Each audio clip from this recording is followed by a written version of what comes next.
Hello class. आज हम लोग देखेंगे चैप्टर 5 को, मतलब पदार्थ द्रव्य की अवस्थाएं, मतलब पदार्थ की अवस्थाएं। ठीक, तो चलिए चालू करते हैं।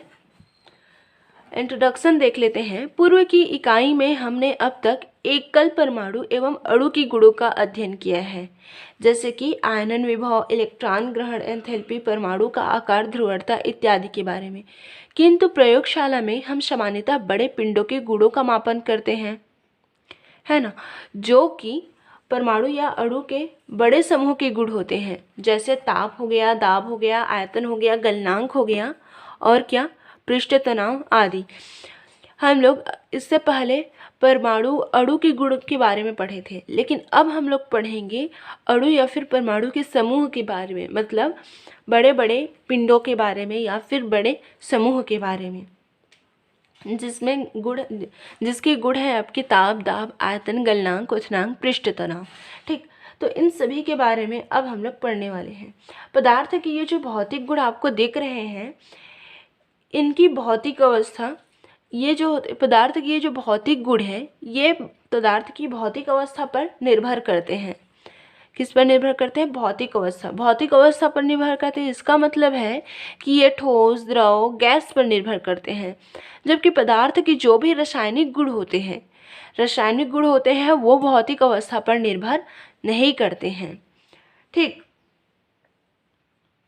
लेकिन किसी रासायनिक अभिक्रिया का जो वेग है, किसी भी रासायनिक अभिक्रिया का वेग, मतलब वो रासायनिक अभिक्रिया कितनी जल्दी संपन्न हो जाएगी या फिर कितनी धीमी गति से आगे बढ़ेगी, तो वो किस पर निर्भर करती है? आपकी भौतिक अवस्था पर निर्भर करती है। तो यहाँ पे पदार्थ की ये 3 भौतिक अवस्थाएं निम्न 2 तथ्यों पर आधारित होती हैं। पदार्थ की ये जो भौतिक अवस्थाएं हैं वो निम्न 2 तथ्यों पर आधारित होती है। पहला है अणुओं की ऊर्जा, दूसरा है किस प्रकार के अणु आपस में जुड़े हैं। ठीक, आयनिक तौर पर पदार्थ यौगिक तथा मिश्रण में तथा भौतिक रूप से, आयनिक यौगिक पर जो पदार्थ है वो आपका यौगिक में मिलेगा, मिश्रण में मिलेगा, लेकिन अगर भौतिक रूप से बात करें तो वह ठोस, द्रव, गैस में विभक्त होता है। अर्थात पदार्थ जो होता है, पदार्थ की 3 अवस्थाएं जैसे कि ठोस, द्रव, गैस होती है, जो ताप तथा दाब की दिशा पर निर्भर करती है। ठोस क्या होता है, द्रव क्या होता है, गैस क्या होता है, इसको पढ़ेंगे। तो यहाँ पे देखो, पानी जो होता है आपका, यहाँ पे पानी जो होता है 0.0 अंश सेंटीग्रेड या फिर सेल्सियस या फिर 273.16 केल्विन, पानी जो होता है 273.16 केल्विन ताप तथा 4.58 mmHg दाब पर ठोस, द्रव, गैस तीनों अवस्था में पाया जाता है। अगर यहाँ पे पानी का जो टेम्परेचर है वो 273.16 केल्विन है और जो दाब है, पानी के अंदर जो दाब है वो 4.58 mmHg है, तो वहाँ पे पानी जो होगी आपकी ठोस अवस्था में, द्रव अवस्था में और गैस अवस्था में, तीनों ही अवस्था में वहाँ पर उपस्थित होगी। इसको याद करिएगा। वह ताप जिस पर तीनों प्रवस्था एक साथ रहती है त्रिक बिंदु कहलाता है। यहाँ पे ये पूछा जा सकता है कि जो पानी होता है उसका त्रिक बिंदु कितना होता है, तो आपको इस मान को और इस मान को लिखना पड़ेगा। ठीक, अब देखते हैं कण मॉडल तथा 3 अवस्थाएं। बहुत पदार्थ क्या होते हैं, छोटे छोटे कणों से मिलकर बने होते हैं, है ना। बहुत से पदार्थ छोटे छोटे कण से मिलकर के बने होते हैं, परंतु जो कण होता है उनके समूहन की जो प्रवस्था होती है वो अलग अलग होती है। बहुत से पदार्थ छोटे छोटे कणों से मिलकर के बने होते हैं और उन सभी कणों की समूहन की प्रवस्था अलग अलग हो सकती है। अब दूसरा है आपका कण खाली स्थान द्वारा पृथक किए जाते हैं, जिसे रिक्तिका कहते हैं।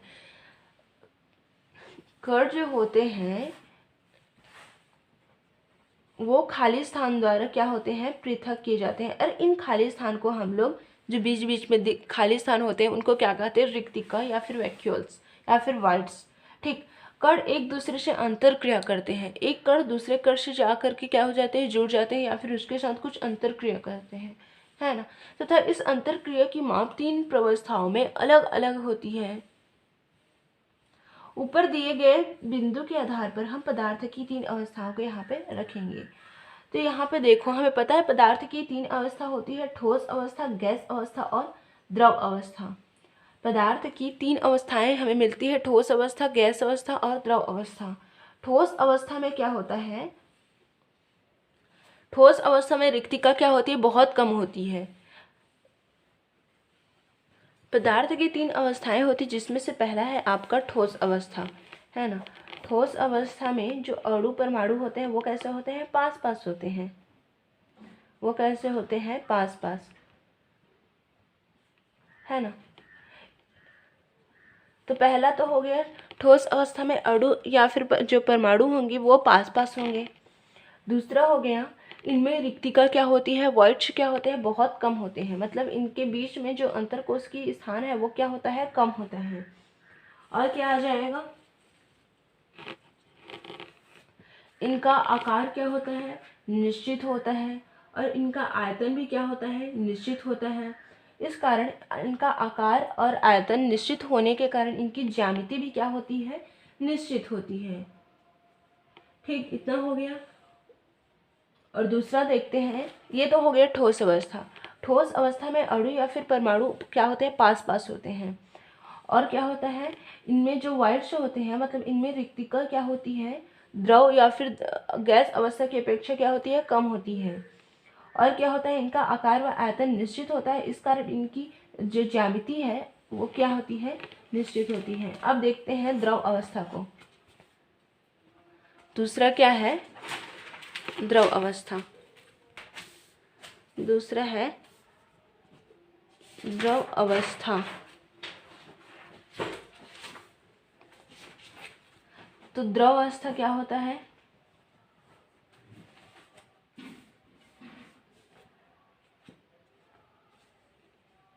द्रव अवस्था में जो अणु परमाणु होते हैं वो ठोस अवस्था की अपेक्षा थोड़े दूर दूर में होते हैं, है ना। और इसमें जो रिक्तिका होती है, मतलब इनमें जो खाली स्थान होता है वो ठोस अवस्था की अपेक्षा खाली स्थान क्या होता है, इसमें ज़्यादा होता है। मतलब इसमें अणु परमाणु थोड़े दूर दूर में होते हैं। लेकिन गैस अवस्था की अपेक्षा क्या होते हैं, गैस अवस्था की अपेक्षा पास पास होते हैं, है ना। अगर बात करें द्रव अवस्था की, तो इसमें अणु परमाणु क्या होते हैं, ठोस अवस्था की अपेक्षा थोड़े दूर दूर में होते हैं। और इनमें रिक्तिका जो होती है वो ठोस अवस्था की अपेक्षा क्या होती है, अधिक होती है। द्रव अवस्था में जो क्या होता है, आकार तो निश्चित होता नहीं है। मतलब द्रव को किसी गिलास में डालो तो वो गिलास का आकार का हो जाएगा, और किसी पात्र में डालो तो उसके आकार का हो जाएगा। मतलब इसका जो आकार है वो निश्चित नहीं होता है, लेकिन आयतन क्या होता है, वो निश्चित होता है। अब आगे देखते हैं द्रव अवस्था को। तो द्रव अवस्था क्या होता है,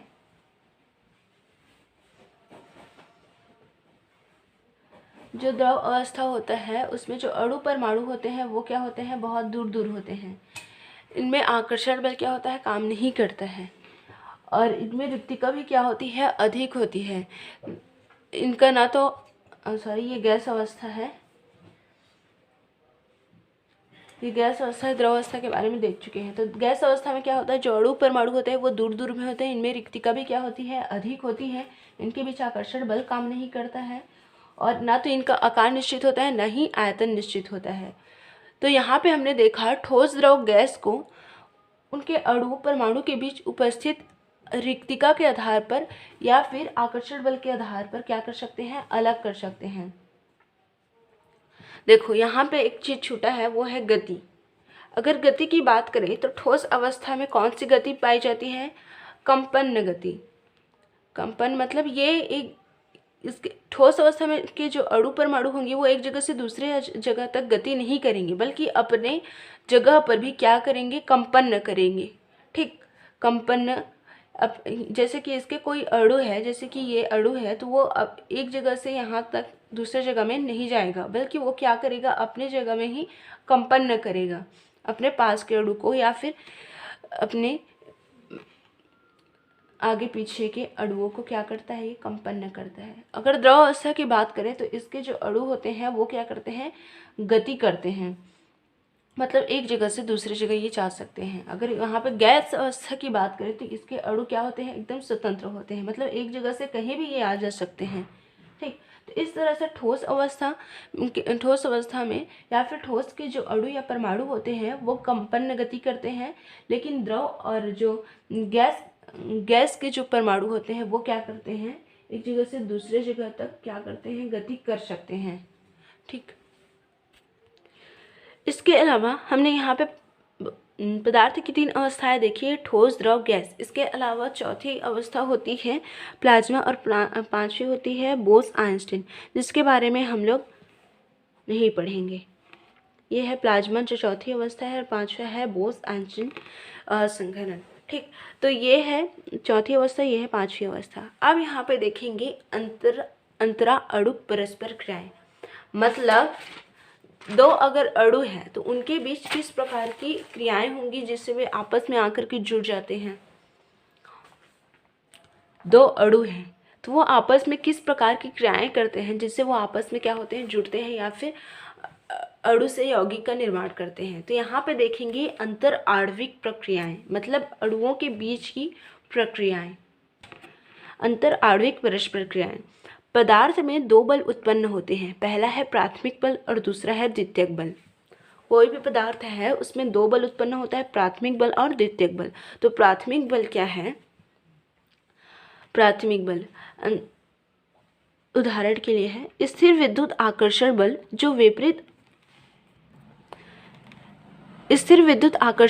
जो विपरीत आवेशित आयनों के बीच उत्पन्न होता है। स्थिर विद्युत आकर्षण बल तथा बल जो अणुओं में परमाणु को बांधे रखता है, जैसे सहसंयोजी बल होता है।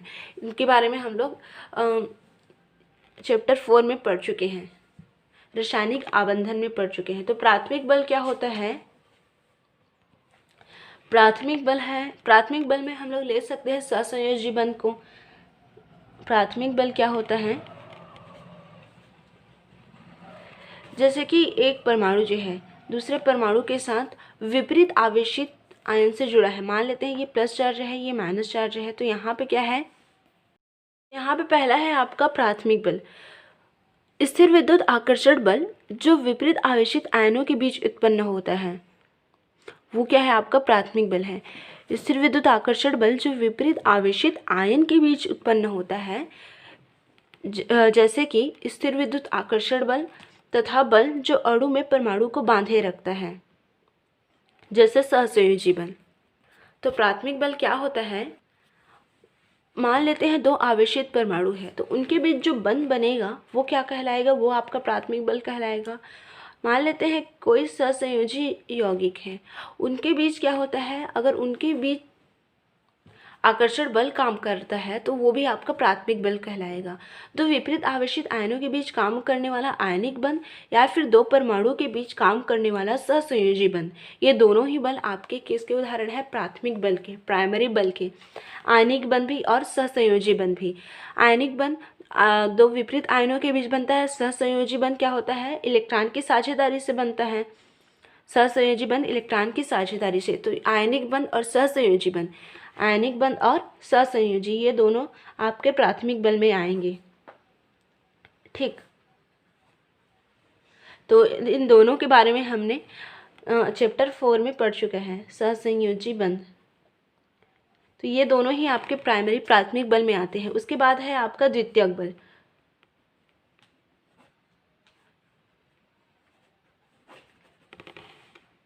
तो द्वितीयक बल क्या होता है, पदार्थ के अणुओं के बीच आपस में, पदार्थ की जो अणु है, देखो परमाणु आपस में, परमाणु के बीच आपस में प्राथमिक बल पाया गया जिसके कारण परमाणु आपस में जुड़ गए हैं, है ना। उसके बाद अब अणु को जोड़ने की बारी आती है, तो पदार्थ के अणु के बीच आपस में आकर्षण व प्रतिकर्षण की परस्पर क्रियाएं होती रहती हैं। इनमें से आकर्षण बल ही अधिक प्रभावी होता है, अतः अलग अलग अणु के बीच लगने वाले आकर्षण बल को अंतराण्विक बल कहा जाता है। अणु के बीच लगने वाले ये बल पदार्थ की संरचनात्मक व भौतिक गुण को प्रभावित करते हैं। सबसे पहले हमने देखा प्राथमिक बल। प्राथमिक बल तो प्राथमिक बल में क्या होता है, दो परमाणु जुड़ते हैं, लेकिन जो द्वितीयक बल होता है उसमें क्या होते हैं, अणु क्या होते हैं, जुड़ते हैं। ठीक, अब देखो अणु किस प्रकार से जुड़ेंगे। देखो दो अणु को अगर पास ला रहे हैं, उनके बीच आकर्षण भी होगा और प्रतिकर्षण भी होगा। तो अगर आकर्षण का मान प्रतिकर्षण से क्या है, अधिक है, अगर इन दोनों के बीच जो आकर्षण है वो क्या है, प्रतिकर्षण से अधिक है, तो वो दोनों आपस में जुड़ जाएंगे और इस प्रकार जो यहाँ पे बल काम करेगा उसे द्वितीयक बल कहेंगे। अगर उनमें आकर्षण कम है, प्रतिकर्षण ज़्यादा है, तो वो नहीं जुड़ पाएंगे, है ना। तो क्या होता है, अणुओं के बीच आपस में आकर्षण प्रतिकर्षण बल काम करते हैं। अणुओं के बीच आपस में काम करने वाले आकर्षण बल अगर अधिक है तो वो क्या हो जाएंगे, जुड़ जाएंगे। इस प्रकार यहाँ पे जो बल काम करता है वो आपका द्वितीयक बल हो गया। प्राथमिक बल परमाणुओं के बीच, ये हो गया अणुओं के बीच। प्राथमिक बल किस में लगेगा, परमाणु में। देखो परमाणु आपस में जुड़ करके अणु बना लिए। अब एक अणु जो है दूसरे अणु के साथ किस प्रकार से जुड़ता है उसको द्वितीयक बल में देखते हैं। ठीक, तो द्वितीयक बल का तो हमने यहाँ पे देखा, द्वितीयक बल जो होते हैं आपके अणु के बीच काम करते हैं। यहाँ पे मान लेते हैं अणु में आपस में काम करने वाली आकर्षण बल या फिर आकर्षण बल को क्या करते हैं, या फिर अणु के बीच काम करने वाली परस्पर क्रिया, ये है आपकी द्वितीयक बल। तो देखो द्वितीयक बल अणु के बीच निम्न प्रकार की परस्पर क्रियाएं संभावित होती है। यहाँ पे हमने द्वितीयक बल में देखा कि अणु किस प्रकार से जुड़ते हैं। अगर अणुओं में आकर्षण बल अधिक है तो वो जुड़ेंगे, है ना। तो इस आकर्षण बल को अतः अलग अलग अणुओं के बीच लगने वाले आकर्षण बल को अंतर आणविक बल कहा जाता है। अलग अलग अणु में आकर्षण बल क्या होता है, अलग अलग होता है, जिसे हम लोग अंतर आणविक बल कहते हैं। अणुओं के बीच लगने वाले ये बल पदार्थ के संरचनात्मक व भौतिक गुणों को प्रभावित करते हैं। अणुओं के बीच निम्न प्रकार की परस्पर क्रियाएं संभावित होती है। पहला है द्विध्रुव अंतराकर्षण, दूसरा है आयन द्विध्रुव अंतराकर्षण, तीसरा है आयन प्रेरित द्विध्रुव अंतराकर्षण, चौथा है द्विध्रुव प्रेरित द्विध्रुव अंतराकर्षण, पांचवा है ताक्षणिक द्विध्रुव अंतराकर्षण और छठवां है हाइड्रोजन बंध। तो यहाँ पे पहले देखते हैं द्विध्रुव अंतराकर्षण को। तो सबसे पहले है आपका द्विध्रुव अंतराकर्षण। द्विध्रुव मतलब अणु जो होते हैं आपस में अणुओं के बीच परस्पर क्रियाएं संभावित होती है। उसमें से पहला है द्विध्रुव अंतराकर्षण। तो ऐसे द्विध्रुव अणु जिनमें स्थायी द्विध्रुव आघूर्ण पाया जाता है उनके बीच परस्पर इस तरह का अंतराकर्षण पाया जाता है। ऐसे अणु के दोनों सिरे विपरीत आवेशित होते हैं। तो द्विध्रुव अंतराकर्षण होता क्या है, तो सबसे पहला है द्विध्रुव अंतराकर्षण। मान लेते हैं कोई एक अणु है जिसमें आपस में द्विध्रुव आघूर्ण उपस्थित है, या फिर उस अणु में क्या है, द्विध्रुवता उत्पन्न है। द्विध्रुवता का मतलब है एक में प्लस चार्ज है दूसरे में माइनस चार्ज है।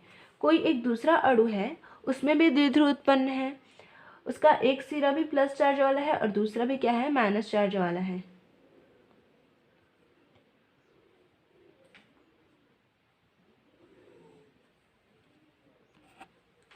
यहाँ पे माइनस वाला रहेगा ए और यहाँ पे बी। तो क्या होता है, एक अणु जिसमें द्विध्रुव उत्पन्न है दूसरे अणु के साथ जिसमें पहले से ही द्विध्रुव उत्पन्न होता है वो क्या होते हैं, एक ध्रुव का प्लस वाला सिरा और दूसरे ध्रुव का माइनस वाला सिरा एक दूसरे के क्या करता है, आकर्षित करता है। तो यहाँ पे द्विध्रुवों के बीच आकर्षण हो रहा है तो इसे क्या कहेंगे, द्विध्रुव अंतराकर्षण बल। जैसे कि मान लेते हैं HCl है ना, HCl और यहाँ पर भी HCl में क्या होता है, हाइड्रोजन और क्लोरीन। यहाँ पर भी हाइड्रोजन और क्लोरीन। हाइड्रोजन में कौन सा चार्ज होता है, प्लस चार्ज, और क्लोरीन में माइनस चार्ज। उसी तरह से एक हाइड्रोजन में प्लस एक में माइनस। तो जो HCl होता है उसका माइनस वाला सिरा दूसरे जो आपके HCl हैं उसके प्लस वाले सिरे को आकर्षित करेंगे। तो इस कारण यहाँ पे आकर्षण बल काम कर रहा है, तो इस कारण ये क्या करेंगे, यहाँ पे द्विध्रुव अंतराकर्षण बल काम करेगा और वे आपस में अणु जो है आपस में जुड़ेंगे। द्विध्रुव अंतराकर्षण बल किसे कहते हैं, ऐसे अणु जिसमें पहले से द्विध्रुव उत्पन्न होता है किसी दूसरे ऐसे अणु जिसमें द्विध्रुव उत्पन्न होता है मतलब एक अणु जिसमें द्विध्रुव है, दूसरे वैसे ही अणु जिसमें पहले से ही द्विध्रुव है, दोनों ही कैसे हैं, द्विध्रुव हैं। तो एक द्विध्रुव का प्लस वाला सिरा दूसरे द्विध्रुव के माइनस वाले सिरे को आकर्षित करता है ना। तो इस कारण में क्या होता है, आकर्षण बल काम करता है। जैसे कि HCl में हाइड्रोजन और क्लोरीन होता है, जिसमें से क्लोरीन क्या होता है, माइनस चार्ज रखता है और हाइड्रोजन प्लस। ऐसा क्यों होता है, ये माइनस और ये प्लस क्यों रखते हैं, क्योंकि साझे के इलेक्ट्रॉन युग्म को आकर्षण करने की क्षमता क्लोरीन की अधिक होती है। तो जब ये साझे के इलेक्ट्रॉन युग्म इसकी तरफ आकर्षित होते हैं तो इनमें माइनस और इनमें प्लस आंशिक रूप से उत्पन्न होता है, आंशिक रूप से माइनस चार्ज और आंशिक रूप से प्लस चार्ज। तो उसी तरह से यहाँ पे क्या होता है, माइनस चार्ज उत्पन्न हुआ है तो क्लोरीन दूसरे हाइड्रोजन के प्लस चार्ज को अपनी ओर आकर्षित करेगा। ठीक, तो यहाँ पे ध्रुवता पहले से उत्पन्न हुई रहती है। यहाँ पे जो आकर्षण बल है किसके बीच काम कर रहा है, द्विध्रुव के बीच, इसी कारण से द्विध्रुव अंतराकर्षण बल कहेंगे। उसके बाद दूसरा है आयन द्विध्रुव अंतराकर्षण। पहला हमने देखा द्विध्रुव अंतराकर्षण, उसके बाद है आयन द्विध्रुव अंतराकर्षण। इस प्रकार का अंतराकर्षण आयन मतलब आयन तथा द्विध्रुव अणु के बीच पाया जाता है। यहाँ पे लिखा है आयन तथा द्विध्रुव, तो इस कारण का जो इस प्रकार जो अंतराकर्षण बल होगा वो किसके बीच पाया जाएगा, आयन और द्विध्रुव के बीच। आयन का मतलब यहाँ पे धनायन ऋणायन से है ना। तो जैसे कि NaCl को जब जल में घोला जाता है तो Na प्लस चार्ज तथा Cl माइनस चार्ज होता है। दोनों जो क्या होते हैं, ध्रुवीय जल के अणुओं से क्या होते हैं, घिरे रहते हैं, तथा इस स्थिति में आयन व द्विध्रुव के बीच अंतराकर्षण उत्पन्न हो जाता है। अब देखते हैं दूसरा आयन द्विध्रुव अंतराकर्षण को। इसमें क्या होता है, इसमें जो अंतराकर्षण बल काम करता है वो आयन और द्विध्रुव के बीच काम करता है। यहाँ पे आयन का मतलब धनायन ऋणायन से है। जैसे कि NaCl उदाहरण है, NaCl को हम लोग पानी में डाल रहे हैं। पानी क्या होता है, द्विध्रुवी होता है, H प्लस और OH माइनस होता है। पानी कैसा होता है, द्विध्रुव। जब NaCl को पानी में डालते हैं तो एक आयन जो होता है, एक आयन चारों तरफ से जल के अणु से क्या होता है, घिरा हुआ रहता है, इस तरीके से, इधर भी ऐसे। और उसी तरह से दूसरा आयन भी जल के अणु से चारों तरफ से घिरा हुआ रहता है। यह है आपका माइनस प्लस वाला और दूसरा है Cl माइनस आयन। तो ये भी कैसा रहेगा, जल के अणुओं से घिरा हुआ रहेगा,